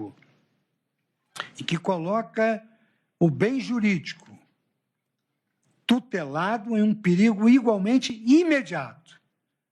Em acréscimo a essa dupla imediatidade, o ato executório deve ser qualificado pelo dolo, de maneira que o sujeito haja com a resolução de consumar o delito. É o que expressa a doutrina penal, e aqui eleita a obra do professor Santiago Me Puig, nesse sentido. O começo da execução necessária para a configuração da tentativa exige que se ultrapasse a fronteira que separa atos preparatórios quando existentes dos atos executórios. Como critérios objetivos de valoração do plano do autor, utilizam-se 2 critérios: a colocação em perigo imediato e imediatidade temporal. O primeiro critério afirma o início da tentativa quando já se produz uma colocação imediata em perigo do bem jurídico. O segundo, quando se realiza um ato imediatamente anterior à plena realização de todos ou de alguns dos elementos do tipo. Subjetivamente, a tentativa requer não apenas que o sujeito queira os atos objetivamente, mas que realize os atos com consciência de sua perigosidade, mas também que tenha a intenção de prosseguir na sequência dos atos executivos com ânimo de consumar o fato. Ou, ao menos, aceitando, com segurança ou probabilidade, que estes possam dar lugar à consumação. Nesse sentido, pode-se dizer que o tipo de tentativa contém o elemento subjetivo do injusto, que costuma ser denominado resolução de consumar o litígio. Perdão. Intenção e resolução de consumar o delito que gera o litígio. O dolo necessário à configuração da tentativa deve ser contemporâneo à prática do ato executório, abrangendo a consciência de todos os elementos do tipo, bem como, assim, da relação de causalidade entre a conduta e a ofensa do bem jurídico material. Naturalmente, inexistindo a possibilidade de influência da conduta sobre o resultado, esta não pode configurar ato executório. A consciência completa deve existir no momento da conduta e persistir durante todo o iter criminis, sendo acompanhada da vontade e da capacidade de gerar dano ao objeto da tutela penal. Como lecionava Carrara, a tentativa exige a certeza de que o agente não só pôde prever, ou vagamente previu o efeito, como também a de que ele queria precisamente produzir tal efeito. Essas conclusões são deveras necessárias, considerando que a acusação imputa aos réus um dolo superveniente, assim descrito nas razões finais da Procuradoria-Geral da República. Em 8 de janeiro de 2023, pode não ter sido o objetivo principal do grupo, mas passou a ser desejado e incentivado quando se tornou a derradeira opção disponível. O dolo superveniente, contudo, não é suficiente para configurar a tentativa, consoante lição elementar de Heleno Fragoso. E aqui eu, mais uma vez, explicito. O conhecimento deve ser atual, ou seja, deve dar-se no momento da ação. Não existe um dolo subsequente. A consciência, como se viu, deve cobrir todos os elementos da ação proibida. Naquele momento, quanto ao elemento volitivo, o dolo é a vontade de realização da conduta típica. Essa vontade pressupõe a possibilidade de influir sobre o acontecimento. A vontade de realização da conduta típica compreende aquilo que o agente pretende alcançar com o objetivo de sua ação, o meio e o resultado necessário para alcançar esse objetivo, bem como o resultado possível que assumiu o risco de produzir. Mas a consciência no momento do ato. Não um dolo superveniente. Seria um precedente gravíssimo. Quanto ao aspecto objetivo, a tentativa não se coaduna com relações vagas ou abstratas entre os atos analisados e o resultado previsto. Preconiza-se no direito brasileiro que a tentativa demanda um ataque direto, efetivo e imediato ao bem jurídico protegido pela norma penal. Na dúvida sobre a caracterização da ofensa material direta, efetiva e imediata, deverá o julgador decidir em favor do réu, negando a existência da tentativa. Confiram-se esses excertos de Nelson Gria, que aqui cito apenas um pequeno trecho, mas no voto eu transcrevo, para haver imposição de pena por extensibilidade da combinada e de determinado crime, é necessário que haja, pelo menos, um começo de execução. Isto é, que o agente inicie a agressio operis, o ataque direto ao bem jurídico de que se trata. Ato executivo ou tentativa é o que ataca efetiva e imediatamente o bem jurídico. Ato preparatório é o que possibilita, mas não é ainda, sob o primo objetivo, o ataque ao bem jurídico. Nos casos de irredutível dúvida sobre se o ato constitui um ataque ao bem jurídico ou apenas uma predisposição de ataque, o juiz terá de pronunciar o non liquid, negando a existência da tentativa. No mesmo sentido, a lição de Aníbal Bruno, para quem não existe ato executório sem um ataque direto e objeto da proteção penal, por meio de uma conduta idônea a causar o resultado visado pelo agente. E transcrevo aqui, senhor presidente, toda a lição de Aníbal Bruno e o texto onde ele afirma: o ato que ainda não constituiu esse ataque direto ao objeto da proteção penal é simples ato preparatório. Esse começo de ataque ao bem jurídico supõe necessariamente a idoneidade da ação em referência ao final visado. O ataque só justifica a punibilidade quando se realiza nas condições exigidas pela lei para constituir o tipo. Naquelas condições grave ameaça ou violência hábeis a depor o governo eleito, o que atenta contra o Estado Democrático de Direito. Diz ainda, a substância material da tentativa é a execução iniciada de um crime. Ela se torna possível, diz Aníbal Bruno, desde o momento em que a ação penetra na fase executiva. E, mais uma vez, repisa, porque ele é exaustivo nesse ponto, na parte geral. Os fatos preparatórios, como já vimos, são insuficientes para configurá-la. Já aqui ele repisa o que disse no tomo 1, no tomo 2 da parte geral, quando aborda a questão do fato punível. Quarta edição da Editora Forense, 1984, página 229, 239. A idoneidade da conduta para causar o resultado criminoso é igualmente destacada por outros autores como elemento essencial da tentativa. Cito mais uma vez Carrara, que analisou a questão no contexto dos crimes atentados contra o Estado, como nesse caso do subjúdice. Disse Francesco Carrara, os atos inibidores têm de ser atos idôneos. Os atos inidôneos não podem, pois, ser imputados como delito ao autor da pretensa tentativa. Refiro-me aos atentados contra o Estado. Nos processos desta natureza, se repete quase sempre, por parte dos acusados e de seus defensores, a exceção de que o atentado não alcançou os limites da sua punibilidade, justamente por falta de idoneidade dos meios.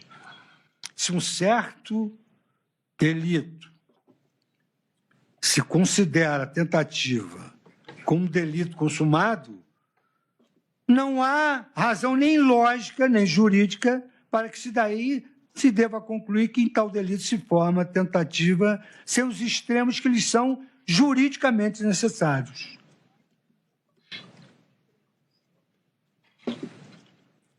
Está na sua natureza que o delito se consume com o fato de atentar, de modo que, ao primeiro ato exterior executivo do ataque, já o direito foi inteiramente ferido.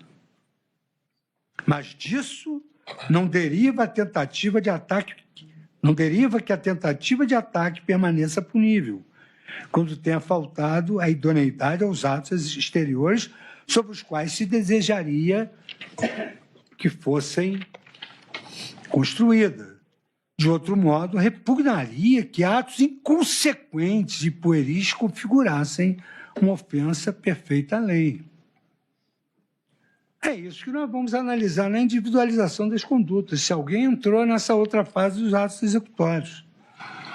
Pode-se afirmar, então, que tramas golpistas, ainda que seguidas de angariamento de cúmplices, de busca pela ocasião mais favorável, não desbordam da seara preparatória sem a prática de condutas imediatamente anteriores à plena realização da abolição violenta do Estado Democrático de Direito ou do golpe do Estado, com efetiva colocação dolosa do bem jurídico tutelado em um perigo imediato e previsível, por meio de atos idôneos a causar esse resultado. Cumpre ainda analisar se é possível a configuração desses crimes a partir de uma conduta omissiva, porque há uma afirmação de omissão. Sendo certo que a redação dos artigos não contempla a modalidade omissiva. Deve-se cogitar, então, da incidência do artigo 13, parágrafo 2º do mesmo diploma, segundo o qual a omissão é penalmente relevante quando o omitente devia e podia agir para evitar o resultado. Mas não está na lei, não está previsto. Mas pode-se interpretar que a omissão, dessa forma, atrai a incidência da norma sancionadora quando qualificada pelo dever de agir, pela possibilidade efetiva de evitar o resultado. Naturalmente, existe ainda o elemento subjetivo consistente do dolo, que demanda a consciência sobre o dever e o poder de agir. Bem assim, a vontade deliberada de comportar-se omissivamente para produzir o resultado. É necessário que o querer do agente se manifeste no mundo exterior, que a deliberação de vontade suceda um comportamento real e efetivo do agente. E é essa manifestação externa de vontade, esse comportamento real do sujeito, deve produzir resultado. Mais uma vez, eu estou citando aqui a parte geral de Aníbal Bruno. O crime omissivo impróprio de que se cogita demanda, então, em primeiro lugar, a existência de uma posição de garante. Uma posição de garante. Tem de ter o dever, porque está numa posição de garante. A produção de resultado lesivo ao bem jurídico. A abolição do Estado Democrático. A efetiva possibilidade de evitá-lo. E o dolo de alcançar o resultado como decorrência da omissão. Relativamente ao primeiro aspecto, o jurista Hans Welsel, que tratou da ação finalística, ele ressalta ser decisiva a posição de garante do autor. Esse autor que é acusado tem de ter a posição de garante, que o coloca no permanente desenrolar da vida social, desde o início em relação estreita e especial de deveres para salvaguardar o bem jurídico. Quanto ao segundo e ao terceiro aspectos, a doutrina nota que o bem jurídico exposto a perigo deve estar sob controle pessoal do omitente, ou seja, sob sua guarda direta e imediata. Essa deve ser a sua posição. Não bastando a possibilidade genérica de salvamento. Um guarda-vidas tem o dever de salvar a vida de uma pessoa que está se afogando. Mas uma pessoa que está frequentando a praia, que não sabe nadar, até aquele ponto não tem obrigação de garantir a vida de ninguém. Não está aqui no exemplo, foi uma digressão que, sob a inspiração das lições de Aníbal Bruno, cheguei. Afirma também ser necessária para a punição do omitente a demonstração de que o resultado não teria ocorrido caso esse sujeito houvesse agido conforme seu dever de cuidado. É de se perguntar quando é que isso aconteceu? Quem era que tinha o dever de garantir que isso não acontecesse? E aqui prossegue já o professor Puig. Será necessária, ademais, que a existência ou a integridade do bem jurídico cujo perigo se criou permaneça efetivamente sob a guarda do omitente, sob seu controle pessoal. Os crimes omissivos impróprios configuram-se como tipos de resultado. Por fim, junto à capacidade de realizar ação devida nos crimes omissivos impróprios, é preciso que o autor tivesse podido evitar o resultado caso tivesse praticado a conduta exigida. Tal poder estará ausente quando a ação positiva requerida em nada serviria para evitar o resultado, porquanto o réu não detenha o controle e o poder de garante. Esses ensinamentos encontram eco na doutrina brasileira. Cito aqui Aníbal Bruno, que ressalta o dever jurídico imposto ao omitente e que esse dever precisa ter caráter jurídico para atrair a sanção penal, não sendo suficiente obrigações meramente morais, como são as expectativas protocolares. Diz ele, esse dever que cabia ao omitente cumprir há de ser um dever jurídico e não um dever moral. Heleno Fragoso arremata: a omissão pressupõe a existência de norma que imponha a ação omitida. Tem de ter uma norma. Nullum crime nulla pena sine lege. Se não tem lei, não tem crime. E o que diz o professor Heleno Fragoso? A omissão pressupõe a existência de norma que imponha a ação omitida. Lições de Direito Penal, parte geral. 2003, página 282, 286. No que tange a possibilidade de evitar o perigo ou dano, pressuposto indispensável à punição do comportamento omisso, deve-se demonstrar que a ação devida era necessária e suficiente para impedir o evento danoso.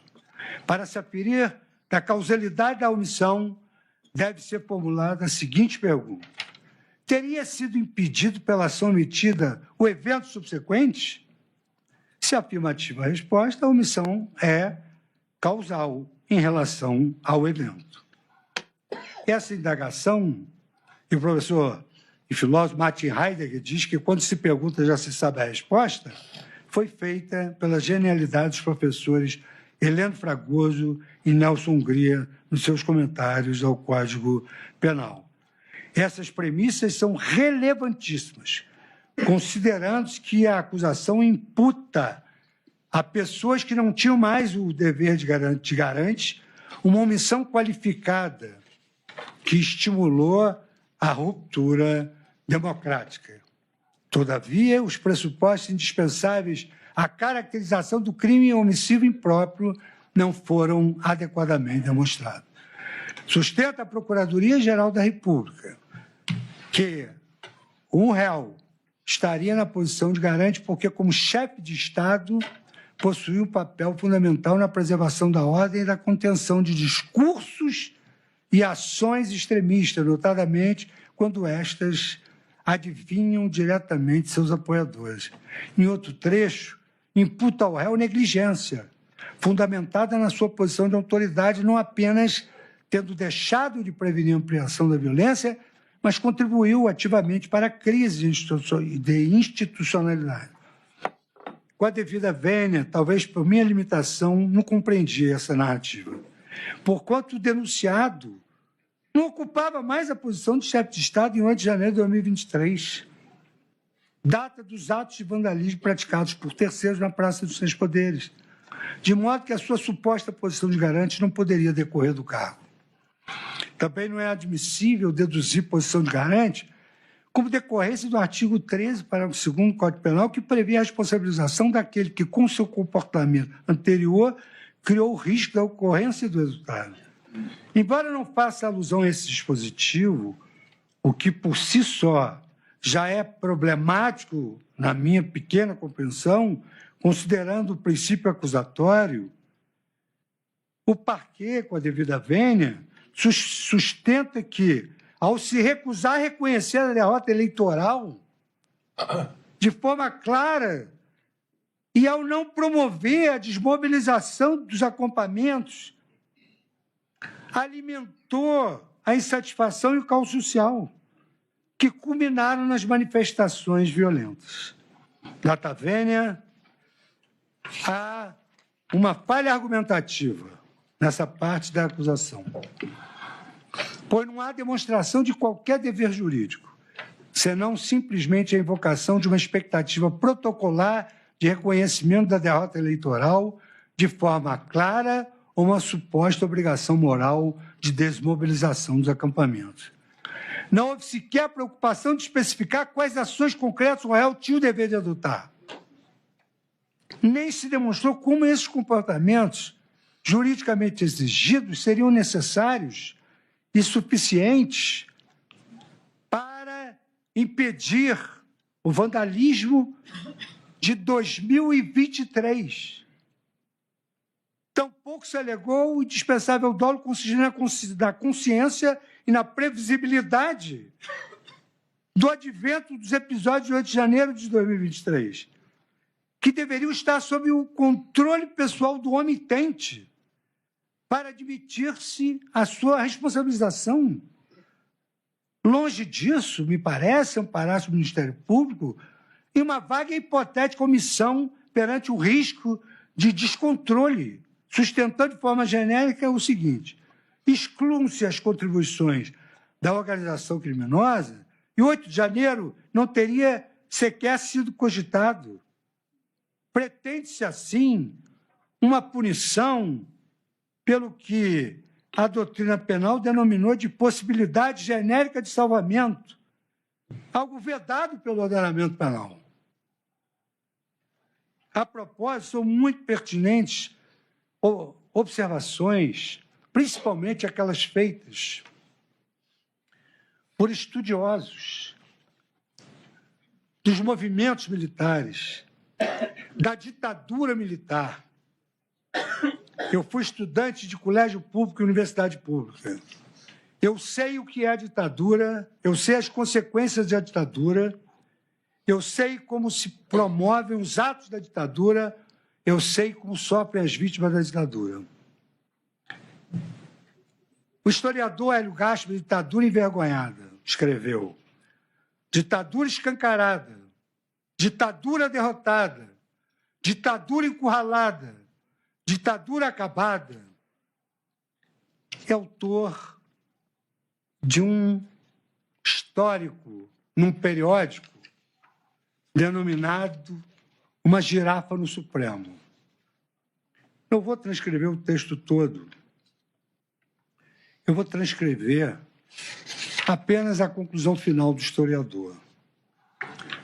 Colocando-se a trama golpista de 2022 no mesmo processo do 8 de janeiro de 2023, esticaram-se as pernas e o pescoço do bicho, encolhendo-lhe a cabeça, ficou bonito, até elegante, mas é uma girafa.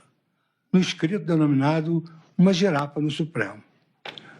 Estabelecidas essas premissas, passo o senhor presidente e a egrégia turma a analisar individualmente as condutas imputadas pela denúncia a cada um dos imputados. E agora, mais uma vez, senhor presidente, apelando pela generosidade de 10 minutos, Vossa Excelência, eu gostaria de fazer agora uma análise de quem fez o quê.